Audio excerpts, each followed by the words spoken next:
Aloha, everybody. Good morning. It's Kaneki. I come in the name of the Lord, and I come in the name of the high priest over the whole entire house of God and the whole entire house of Israel, and to administer some new grants and ways and necessary regulations that the we can start to understand as prophecy has been fulfilled, and in that prophecy there has been another cornerstone, another founding of something that was to be fulfilled in order that we gain more power.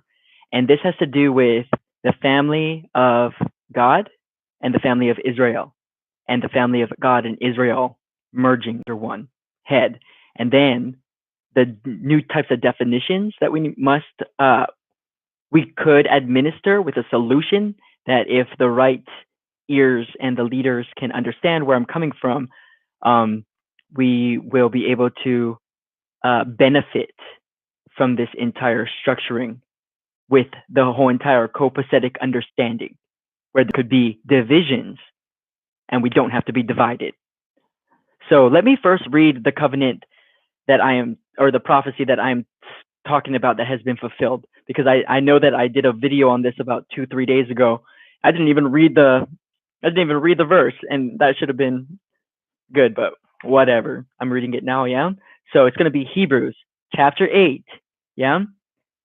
I'm just going to read the whole thing because it's that important, okay? The high priest of a new covenant. The point of what we are saying is this: we do have such a high priest who sat down at the right hand of the throne of the majesty in heaven, and who serves in the sanctuary, the true tabernacle set up by the Lord, not by man. Every high priest is appointed to offer both gifts and sacrifices, and so it was necessary for this one also to have something to offer. If he were on earth, he would not be a priest, for there are already men who offer the gifts prescribed by the law.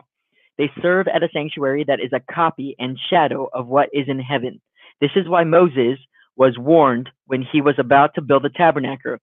See to it that you make everything according to the pattern shown you on the mountain.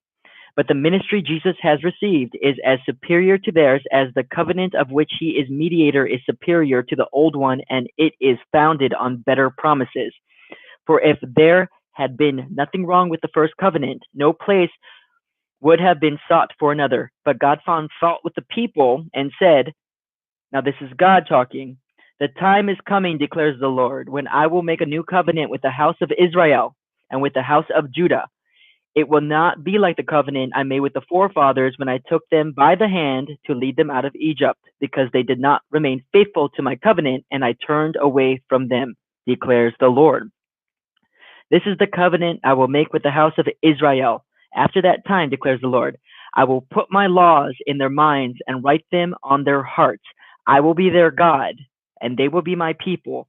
No longer will a man teach his neighbor or a man his brother, saying, know the Lord, because they will all know me, from the least of them to the greatest.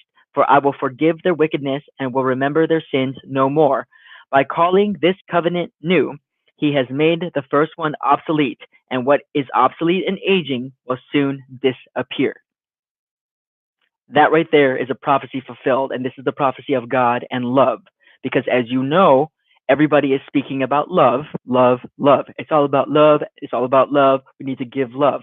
And you can only give love, give what you have, like I said in that other video, right? And even if you don't believe in God, you still believe in love. Do you see how clever this is? That's why God is love, and that's why this prophecy has been fulfilled. And as you know, you yourself can attest, that's true. This is truth. And in this prophecy, at this fulfilling, where you don't have to say you need to know God, you need to know the Lord, because everyone's like, all you have to do is love, which is pretty much fulfilling the law of love, if they can even fulfill that law. But it's already knowing that, yeah? It causes the first covenant, the one they made with Moses, obsolete. Do you see? So in this, what I wanted to administer to people is, now we have to understand where the different shifts come from. And the first shift is with the name and term nation, people called Israel. Yeah, Israel is going to be the entire family now. The Gentiles coming through Jesus Christ is going to be the adopted sons through that bloodline. Yeah, and it's connected to Israel through King David, who was from the root of Jesse, who it was prophesied in King David's anointing given to him by God that he will have a forever established kingship over Israel in Jerusalem. And that's going to be coming through the root of Jesse. And that forever king, as you know, is the King of Kings and Lord of Lords. On the adopted son side, he is known as Jesus Christ. And that is the name that sits on that throne. Okay? Now, there's a name called Yahweh and Yeshua or whatnot. And these are going to be the original people of God. And cursed as they may be, for it wasn't their fault, but their forefathers who took the life of the Son of God. Yeah? Curse them. So it's not really their fault, but they're cursed by their forefathers. All in God's perfect plan. But out of respect for them being the original people of God, and not to offend the name of Jesus Christ, I propose a solution that when it comes to the family of Israel, the entire house now, yeah, there's going to be, as they said, Gentiles, Judah, yeah, and Israel, or the Jews and Hebrews, or whatnot. That we come to a copacetic understanding that we can call it the name above all names.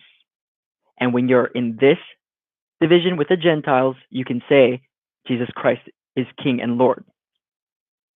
And when you're in this division with God's people, the Jews and the Hebrews, they can say Yahweh and Yeshua, for they have been spiritually discerned if they must.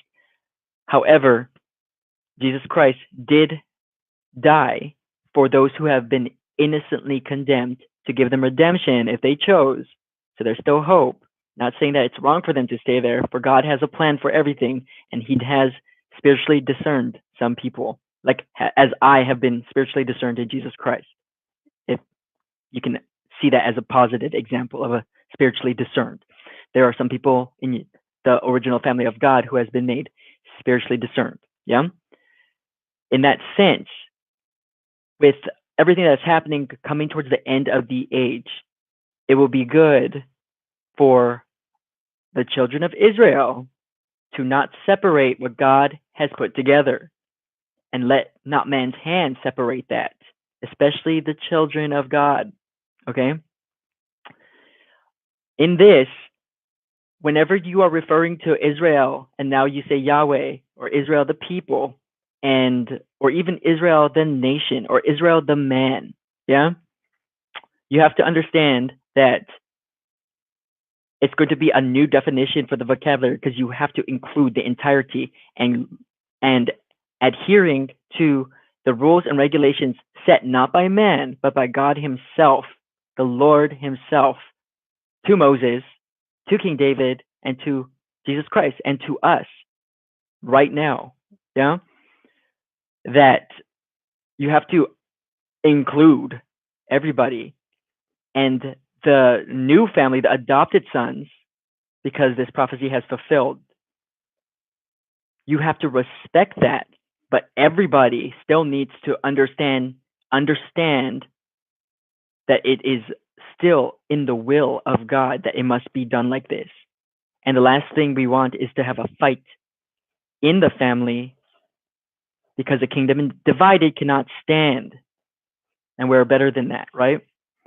So if we can understand that the entirety of Israel is now me, I'm Israel as well. This covenant has been fulfilled, and that is a granted right that we have.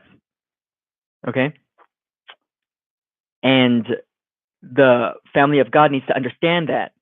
And the adopted sons need to understand that there is still a respect, but the entirety of all the family, the sons and the daughters, need to understand there is rules and regulations you have to, we all must abide by, the administered set rules once the prophecy has been fulfilled for the new covenant. Yeah, because the old covenant has become obsolete. Not obsolete as in discarded, obsolete as it's written on our minds and our hearts. I've been saying this for forever, but now it's made certain. Yeah, especially with this counterfeit uh, prophecy with the snake coming out of the wall in Jerusalem, which I was already expecting because since the truth came with the prophecy. 2 days later, boom, there's the counterfeit. This is how it works. I know my God. I know my Father. And this is both right, correct, and righteous. So it is promoting peace, it's promoting justice, it's promoting a labor in love, and it's promoting the necessity for everybody in the house of Israel to understand this. And when I say Israel, I'm talking to everybody, okay? I'm already in that new definition. That's why I know this. And if the leaders can wrap their minds around this, or if something sparks in you that you feel that this is right somehow, then get in touch with me because I will explain it to you one on one so that it's just clear. It's very simple. Yeah. And like I said, this is nothing to do with a man going against another man, a sinner going against another sinner, a person in this day and age going against another person in this day and age, or a religion going against religion, a culture or a culture. I'm not part of any of that. Yeah. However, I do know how to do what is truth, and that's the truth. And so I do this for the Lord of Lords and the King of Kings, to the glory of Abba Father, and to the glory of the King. And I come as a representative of the high priest over the entire house of Israel. Yeah. And so, yep, I cast it out there. I'll put that in the descriptions. Copacetic understanding so that we can have a division. If we even need a division, it would be nice if we can just amalgamate, but we have to work in steps because we're so difficult. Both of us, both hard-headed, so hard-headed, hard-hearted. But we can work in steps.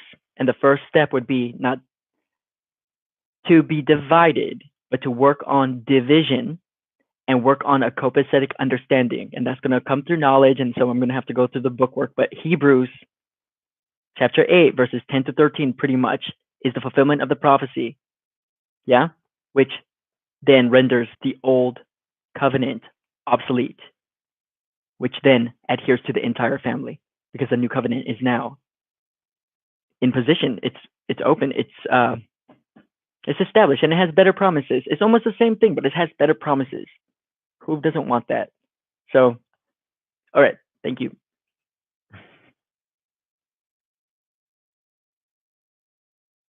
Hey, Alfred, what's up? I'm gonna end this stream because it's supposed to be all like important. But give me 1 second.